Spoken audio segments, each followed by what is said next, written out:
계속 진행하겠습니다. 한지역 마늘 병해충 방제에 대해서 말씀드리겠습니다. 마늘의 주요 병해충은 병이 한 6종, 해충이 4종이 있습니다. 그 병으로는 이제 지상부에 있는 병이 잎마른병, 녹병, 바이러스병, 잎집 썩은병, 흰비단병 등이 있고요. 지하부에는 이제 흑색썩은 균해병이 있습니다. 해충으로는 지상부에 총체벌레가 있고 지하부에는 고자리파리나 응애, 선충 등이 있습니다. 병해충 잡초 약제 방제에서 가장 고려돼야 될 문제점은 약효, 약해, 그리고 농약 잔류 등이 있는데요. 결국은 지금 안전재배를 위해서는 이와 같은 약효나 약해를 줄이고 농약 잔류를 없애는 것이 중요합니다. 그 병해충 발생의 3대 조건이라는 것이 결국 환경이 맞아야 되고 기주, 먹이가 있어야 되고 병해충이 존재해야 된다. 이 3개 중에 하나라도 없으면은 병이 발생을 안 하죠. 예를 들면은 그 흑색성은 균핵병이 아주 문제가 된다고 하지만 한겨울에는 그게 문제가 안 되거든요. 왜냐하면 온도가 안 맞아요. 그리고 만약에 거기에다 마늘을 안 심었다.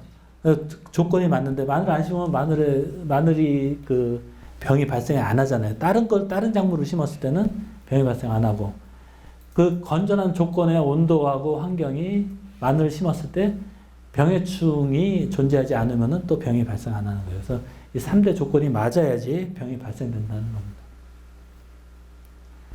겁니다. 그 식물 세포가 이렇게 식물 세포인데 여기에 이제 크기별로 봤을 때 선충이 가장 큽니다. 선충은 상당히 지금 큰 눈으로 어떤 경우는 육안으로도 관찰이 돼요. 그리고 그 다음으로 큰 게 곰팡이, 세균, 바이러스. 바이러스는 진짜 현미경으로도 잘 안 보이는 정도이기 때문에 이 피해가 있다 하더라도 이 육안으로 현미경으로 관찰이 어려운 그런 적입니다. 병균이 식물체에 어떻게 침입을 하느냐 봤을 때 이 3가지 방법이 있는데 직접 침입하는 방법, 기공이나 수공을 통해서 그 다음에 상처가 난 데를 통해서 이렇게 침입하는 그런 기작이 있습니다. 그래서 병원체가 이제 그 곰팡이 같은 경우는 포자라고 해서 이제 조건이 안 좋으면 포자를 만들어요. 그러니까 그 포자를 만들었다가 조건이 좋으면은 균사로 해서 영양체 번식을 하고 또다시 안 좋으면 포자로 하고 그래서 지금 우리가 균핵병이나 이런 것들이 토양에 잔존해 있는 거는 그 포자를 형성해서 토양에 잔류해 있다가 한겨울에는 봄에 상당히 조건이 좋으면 다시 나타나는 겁니다. 그래서 그런 것들이 곰팡이병의 그 특징이고요. 세균병도 마찬가지로 기공이나 상처, 수공, 그리고 꽃가루, 꽃, 화밀 이런 데를 통해서 꽃받침 밑에 이런 데를 통해서 들어가는데 이거는 그냥 세균 같은 경우는 이제 증식을 하는 거예요. 조건이 좋으면 계속 증식을 하기 때문에 그런 어떤 아까 곰팡이처럼 포자를 형성하지 않고 그렇게 증식을 합니다. 바이러스 같은 경우는 매개가 있습니다. 그래서 진딧물이나 응애 등 매개충을 통해서 즙액을 빨았을 때 이쪽 마늘에서 즙액을 빤 것을 또 다른 마늘에 가서 또 즙액을 빨면은 전파되는 것 같은 형태고요. 선충 같은 경우는 이제 알을 만들어서 유충이 되고 성충이 되고 다시 알로 번식하는 이렇게 번식이 되면서 침입구는 이것도 조직 외부, 내부, 기공을 통해서 이렇게 침입을 합니다. 아까도 말씀드렸던 것처럼 이제 병이 가장 전염발병 과정에서 차단을 하는 가장 효과적인 방법은 첫째로 병원체가 그 토양이나 아니면 그 주변에 작물이 심어져 있는 주변에서 없는 것이 좋습니다. 그래서 그 잔재물을 제거해서 포장 위생을 깨끗하게 했을 때는 1차적으로 예방이 되고요. 두 번째로는 이제 농약으로서 보호제. 이거는 병이 발생하기 전에 이제 미리 살포를 하는 거예요. 그러면은 이 경우는 이제 작은 양으로도 이제 그 효과를 볼 수 있는 건데, 이 두 번째 방법이고, 우리가 지금 이제 만약에 병이 발생한 것을 봤는데 거기다 농약을 살포한다 그러면은 치료제 역할을 하는 거죠. 그래서 가장 좋은 것이 환경을 깨끗하게 하고 그 다음에 미리 예방을 해주는 것이 중요합니다. 그래서 종자 전염성 병이 있고, 토양 속에 있는 토양 전염성 병이 있고, 공기를 통해서 전염하는 그 같은 병 발생 형태가 있습니다. 토양 전염성 병과 공기 전염성 병의 차이는, 토양 전염성은 땅 속에 있으니까 지하부에서 발병이 되겠죠. 반면 공기 전염성은 지상부에서 발병이 됩니다. 그리고 병 증상에 따라서 그 전체적으로 그 밭이 다 전체적으로 죽는다든지 했을 때는 토양 전염성 병일 가능성이 많고, 공기 전염성은 국부적으로, 그러니까 이 바람을 타고 날아다니니까 국부적으로 발생을 합니다. 그리고 토양 전염성병은 방제가 곤란하죠. 땅 속에 있는 것들이기 때문에 그거를 뭐 약재를 넣는다 하더라도 작물에 피해가 안 되게 넣을 수가 없고, 또 이제 그렇기 때문에 방제가 곤란하고, 반면 공기전염성 병 같은 경우는 이제 그 잎에다가 연면 살포를 한다든지 약재를 용이합니다. 대표적인 예가 역병, 시드름병, 뿌리썩은병 등이 토양전염성 병이고, 흰가루병, 입마루병, 녹병들이 공기전염성 병입니다. 많은 생육기에 피해를 주는 병으로서 바이러스병이 있겠고요. 흑색썩은 균핵병, 잎집썩은병, 입마름병, 녹병 등이 있는데, 발생 시기가, 바이러스는 종자 전염으로 보는 게 가장 맞습니다. 그러니까 바이러스가 걸린 마늘을 심으면은 그 다음엔 반드시 걸리는 거죠. 그리고 그렇기 때문에 생육 전 기간에 걸쳐서 발생을 하고, 흑색썩은 균핵병은 2월 하순에서 5월 초순에 뿌리나 그 인경이라고 하죠. 거기에 통해서 발병을 하고, 잎집 썩은병, 우리가 흔히 이거를 무름병이라고 그러거든요. 춘부병이라고 그러는데, 이거는 2월 하순에서 4월 초에 발생하는데, 이건 전식물체에 발생하고, 입마름병이 4월 하순에서 수확기까지, 이거는 잎하고 엽초경, 인경 이런 부분에서 발생합니다. 그 다음에 녹병은 5월에서 수확할 때까지 발생을 합니다. 바이러스 피해를 보시면은 지금 증상에 따라서 약간 걸린 경우, 좀 더 걸린 경우, 바이러스가 많이 걸렸으면 이제 좀 녹색으로 이렇게 줄무늬가 형성이 되어 있죠. 그래서 이게 마늘 밭에서 볼 수 있는 바이러스의 대표적인 전형적인 예고요. 지금 바이러스가 걸렸을 때 이 생육이나 이런 것들을 볼 수 있습니다. 바이러스 전형 경로는 아까도 말씀드린 것처럼 충매 전형인데, 진딧물이나 응애 이런 것들이 흡즙해갖고 마늘을 옮김에 따라서 이렇게 되고, 요 마늘을 다시 심었을 때 종구로 전염이 됩니다. 그러니까 마늘에도 있지만 주화에서도 이 전염이 되는 것을 볼 수 있습니다. 그래서 이게 지금 미숙 주화 배양을 했을 때 연차적으로 마늘 바이러스가 어떻게 걸리나 이걸 봤을 때 지금 마늘은 100% 다 걸렸다고 보면 됩니다. 그러니까 이게 바이러스 종류가 포티바이러스하고 칼라바이러스 두 종류가 있는데, 그 중에 이게 OIDV, LISV, SLV, GCLV가 있습니다. OIDV는 뭐냐면 오니언 옐로우 드와르프 바이러스라고 그래갖고, 양파의 노란 황색 위축 바이러스고, LYSV는 리크 옐로우 스트라이프 바이러스라고 해서 부추의 노란 줄무늬를 일으키는 바이러스. SLV는 샬롯 리크 바이러스라고 그래서 샬롯이 골파라고 그러죠. 골파에서 발생하는 바이러스입니다. 그리고 GCLV는 갈릭 커먼 레이턴트 바이러스에서 마늘에서 보통 잠재적으로 발생하는 바이러스.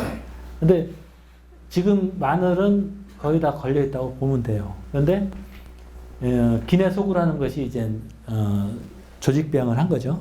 조직병 그 마늘 중에서 생장점에서 따서 그거를 키워서 증식을 하면은 거의 바이러스가 5%나 거의 안 걸린 상태가 됩니다.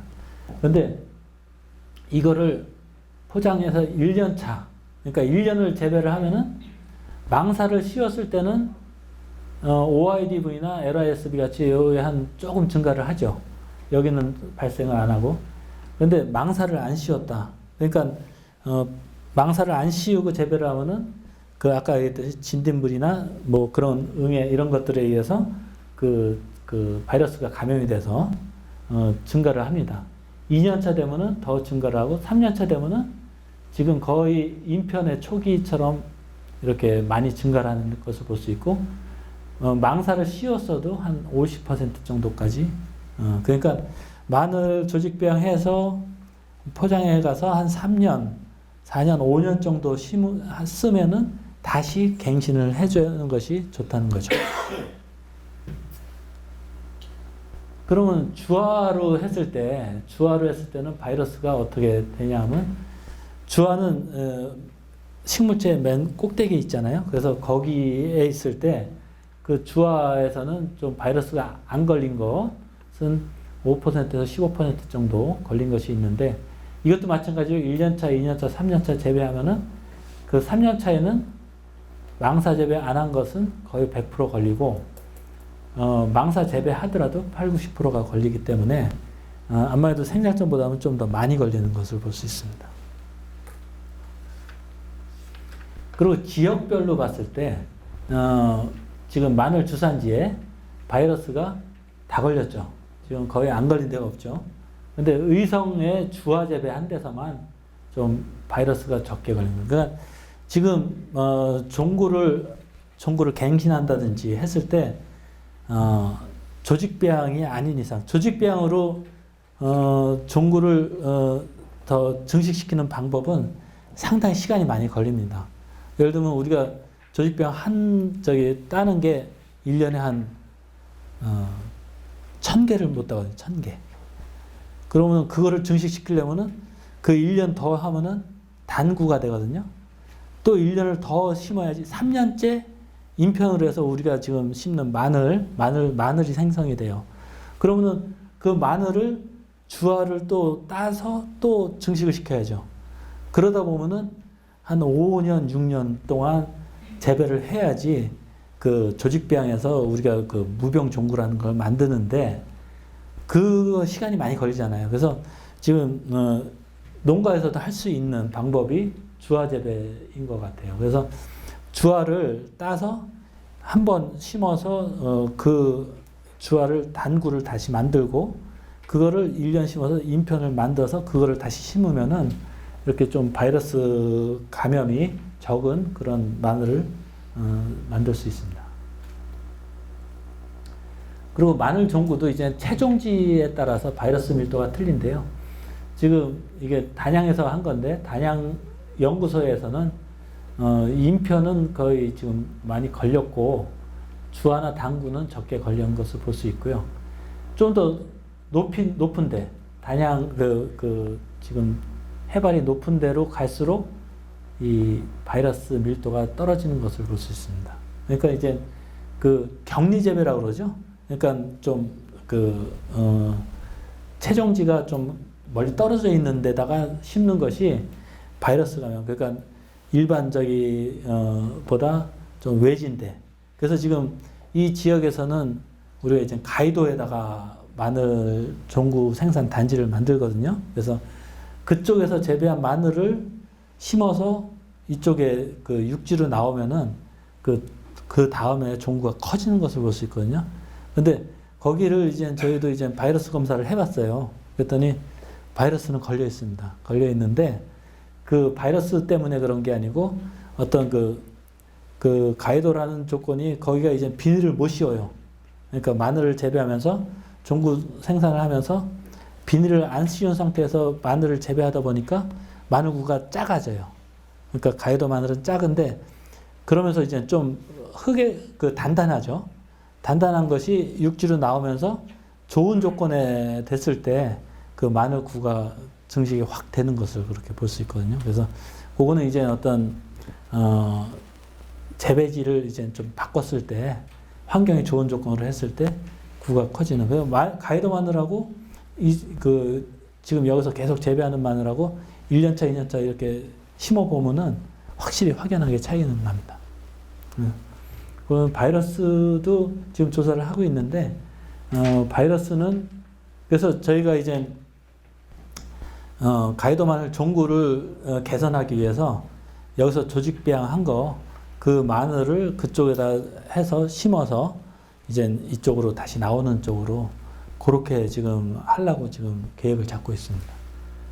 마늘 바이러스 종류는 이렇게 여러 가지가 있는데 이 중에서 국내에서는 6종, 아까 말씀드린 것처럼 그거를 포함해서 6종이 알려져 있습니다.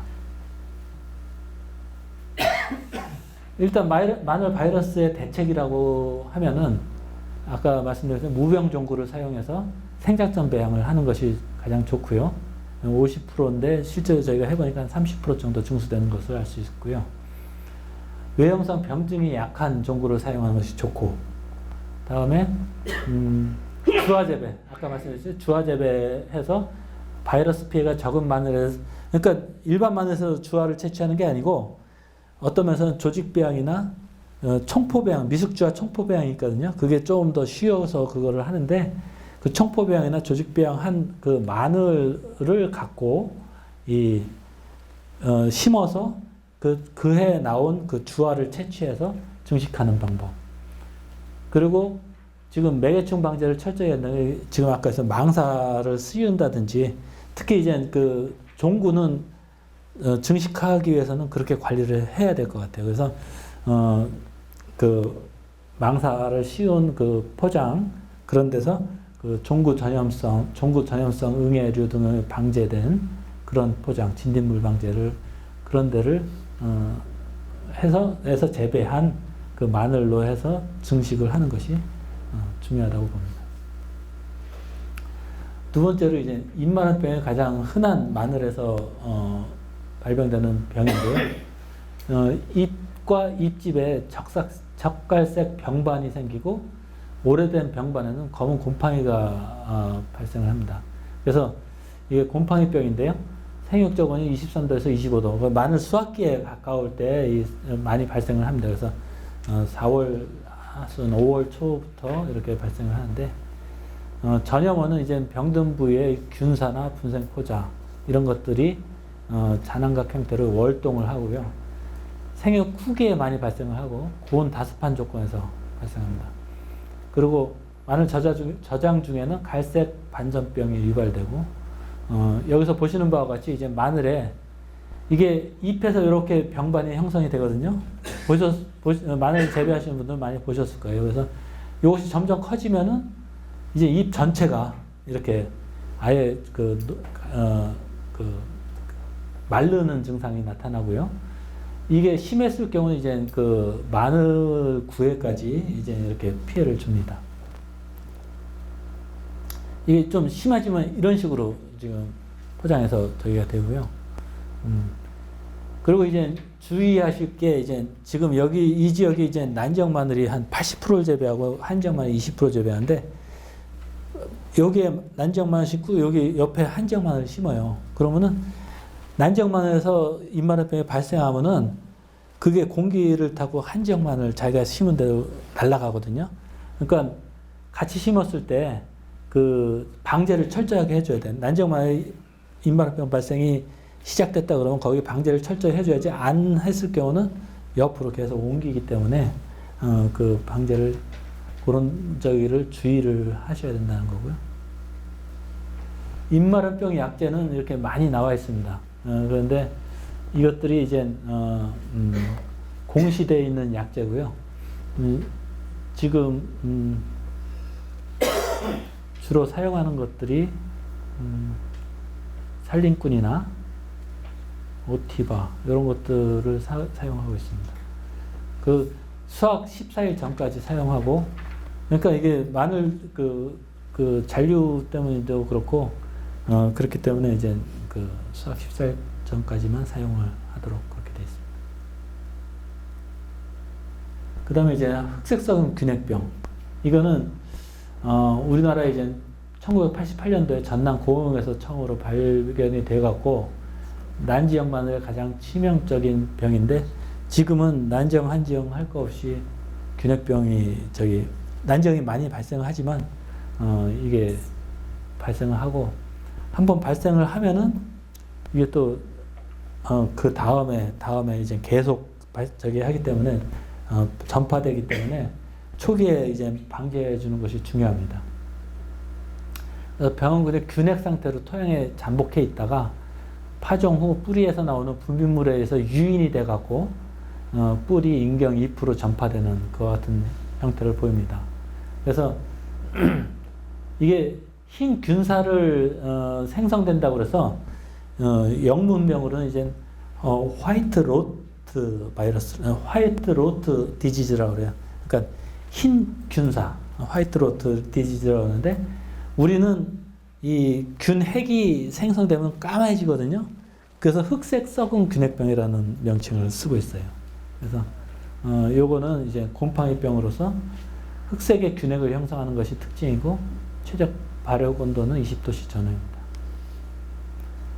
그 이게 어떻게 전파가 되냐면, 수확물에 잔재물에 이제 균핵이 있을 때, 그러니까 종구, 아까 건전한 종구를 쓰라고 그랬잖아요.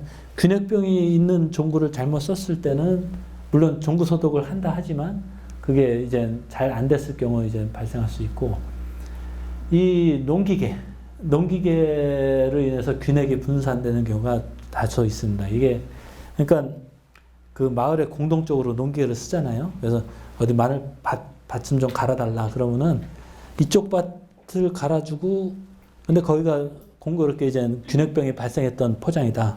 그러면은 그 흙을 또 깨끗이 씻어서 이제 다음 저기를 해야 되는데, 바쁠 때는 그게 안 되잖아요. 그러니까 여기서 썼던 거를 또 다시 딴 쪽으로 이제 옮겨서 이렇게 했을 때 그 균핵병이 발생할 수가 있습니다. 그래서 보면은 마늘밭에 균핵병, 흑색성 균핵병이 발생한 그 포장을 보면은 그 입구 쪽이 많습니다. 그러니까 입구라는 게 트랙터가 들어가는 입구 쪽에서부터 발생이 시작해요. 그러니까 그쪽으로 어떤 그 균핵이나 이런 것들이 옮겼을 수 있다는 가능성이 있다는 거죠. 그리고 지금 이 균핵병이 많이 발생한 데는 이렇게 지금 지상부가 피해를 입는 것을 볼 수 있고, 이거를 뽑아보면은 이렇게 까맣게 균핵이 생기는 것을 볼 수 있습니다. 그래서 이거를 그 페트리디시에 배양을 해보면은 초기에는 균사를 형성해요. 흰색. 근데 이게 전체적으로 까맣게 이제 다 덮는 것을 볼 수 있고요. 이게 균핵인데 하얀색 저희 균사에서 균핵이 생성돼서 이거를 현미경으로 보면은 까만 것들이 이렇게 균핵이 형성되는 것을 볼 수 있습니다. 이게 마늘뿐만 아니고 이제 파 종류, 파속 작목에는 다 이게 그 피해를 주는데, 양파나 파나 파의 흑색성 균핵병 발생 포장입니다. 이렇게 줄을 형성을 하죠. 줄을 형성하는 거는 이게 토양 속에서 물 전염을 통해서 물을 통해서도 옮겨가기 때문에 이렇게 쭉 줄무늬 형성을 하는 것을 보습니다.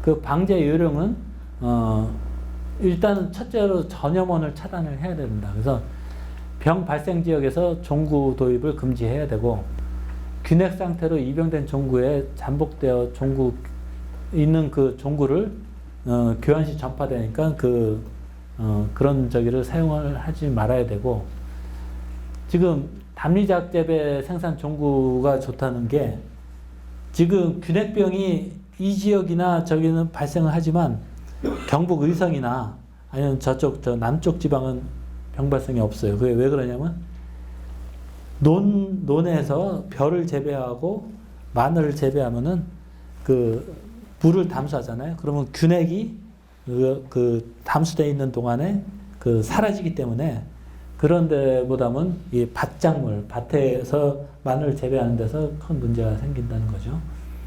그리고 이제 농기계 전염이니까 농기계를 공동 사용한다든지 농산물 유통 차량 등에 이렇게 들어갔다가 나오잖아요. 그래서 그 바퀴 속에서 바퀴에서부터 이렇게 이동될 수도 있기 때문에 그런 것들을 주의를 해야 된다는 겁니다. 그래서 병 발생 피해지고 동일 피해 작물 연작 금지, 그 담수를 해줘야 된다. 아까 그 얘기랑 같죠. 그리고 이제 토양의 비옥도를 개선하기 위해서 벡터나 신경시 유기물 부족으로 병 발생이 많이 우려가 되니까 이 그 벡터나 그 병원균에서 산성 토양에서 산성에서 잘 자라기 때문에 pH를 높여주는 것이 좋습니다. 그래서 유용무생물이나 이런 것들을 사용하고 석회 유기물들을 충분히 넣어서 그 땅속 그 환경을 개선해 주는 것이 중요하다는 겁니다. 그러니까 pH가 낮은 쪽에서 그 발생이 심하다는 거죠.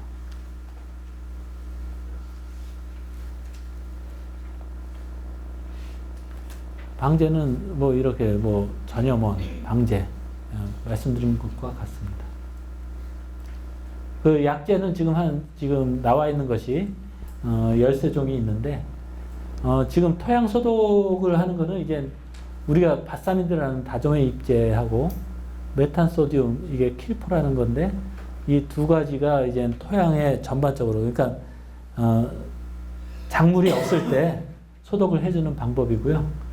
종구 소독하는 거 아까 말씀드린 카스텔란 이런 것도 있고 관주 처리하는 방법이 있습니다. 그러니까 이건 작물이 있을 때 해주는 방법입니다. 그래서 관주 처리하는 약제, 토양의 초기에 혼화해서 넣어주는 약제입니다. 이렇게 되어 있습니다. 그 고자리파리가 있는데 고자리파리는 이제 지금 마늘, 양파, 파에서 주로 발생하는데 피해 증상은 세균 유충 침입을 받은 인경이 세균병이 다 발생돼서 부패되는 것 같은 증상이 나타나고 결국 고자리파리 피해도 고자리파리도 이제 땅 속에서 이제 저기 유충 알 이런 상태로 해서 이렇게 되거든요. 그래서 그 잎이 황변되면서 고사한다. 그러면은 아까처럼 뿌리응에도 볼 수 있지만 고자리파리 피해인지도 다시 볼 필요가 있습니다. 그리고 이제 월동을 하고 세대가 3, 4회 1년에 3, 4회를 이렇게 다시 증식할 수 있고 피해 발생이 이제 봄이나 이 신구 가을에 그리고 이 고자리파리가 가장 그 발생되는 원인은 미숙퇴비입니다. 그러니까 퇴비를 부숙을 완전히 안 시킨 거를 썼을 때는 고자리 피해를 발생시킬 수 있는 원인이 되기 때문에 꼭 그 부숙 완숙 퇴비를 사용하는 것이 좋습니다. 그래서 요즘은 이제 마늘 농가들이 퇴비를 많이 안 쓰고 유기질 비료를 많이 쓰는 것 같아요. 그래서 유기질 비료로 이제 그 유박이나 이런 것들을 넣어줘야지 퇴비도 넣어주지만 계속 연용하지 않고 경련으로 한다든지 해서 유기질 비료를 써주는 것이 이런 고자리파리 피해를 예방할 수 있는 방법입니다.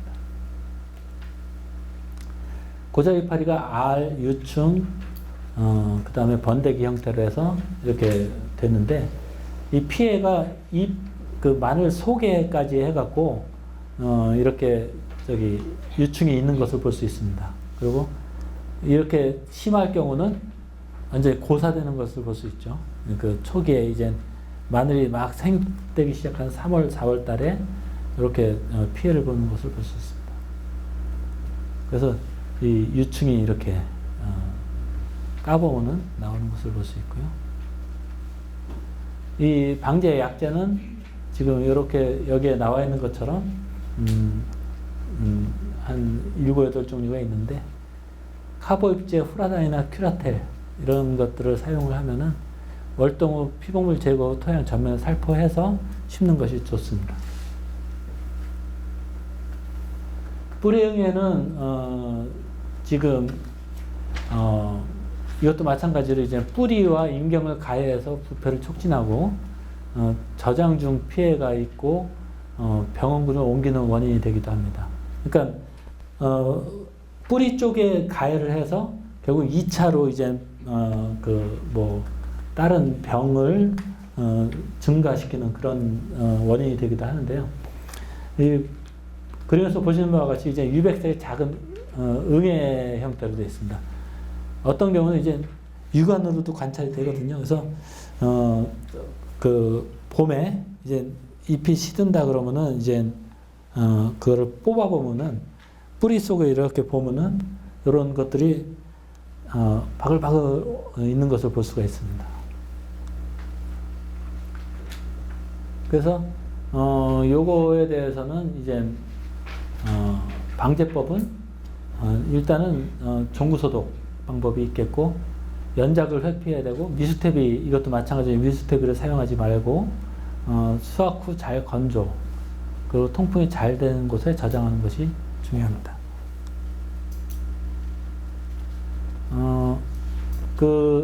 종구 소독 방법은 아까도 말씀드린 그 살충제로 디메트 유제를 1시간 정도 소독해주고 포장에도 이제 사이메트 이게 토양 살충제거든요. 요거를 10알당 8kg 정도 뿌리고 경운해 주는 것이 좋습니다. 선충 마늘에도 선충 피해가 있는데요.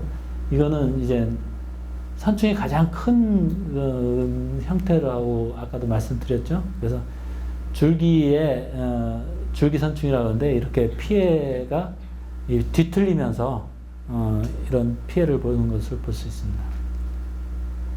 그래서 애벌레나 어른벌레가 즙액을 빨아먹고 그래서 결국은 작물에 영양 결핍을 갖고 와서 서서히 시들고 잎이 뒤틀리는 다른 것과 틀리게 이제 잎이 뒤틀리는 현상이 나타나는 것을 볼 수 있고 방제법으로는 이거 같은 경우는 이제 파종하기 전에 이제 목캡을 토양에 살포하는 것이 아까 사이메트하고 목캡을 같이 토양에 살포해서 심는 것이 그 선충이나 응애 피해를 줄이는 방법입니다. 마지막으로 이제 마늘 주화를 가해하는 병해충으로서 지금 잎마른병, 총체벌레, 파좀나방 등이 있고 저장 중에는 파좀나방, 화랑콩나방, 바구미 같은 것들이 있습니다. 이것이 파좀나방인데요. 파좀나방 피해를 본 그 주화고 요 파좀나방이 성충이 이렇게 돼갖고 이 알을 형성해서 증식을 하는 것을 볼 수 있고 파총체벌레는 가해를 하면은 주화에 이렇게 긁힌 자국이 나타나는 것이 특징이라고 볼 수 있습니다. 그래서 올해 같은 경우는 이제 파좀나방 피해가 좀 여기 우리 시험장에서도 좀 있었던 것 같은데 이게 작규에서 유화등 설치해 갖고 이제 이렇게 유인해서 했는데 결국은 완전히 제거하기는 어려웠던 것 같아요. 예, 이상입니다.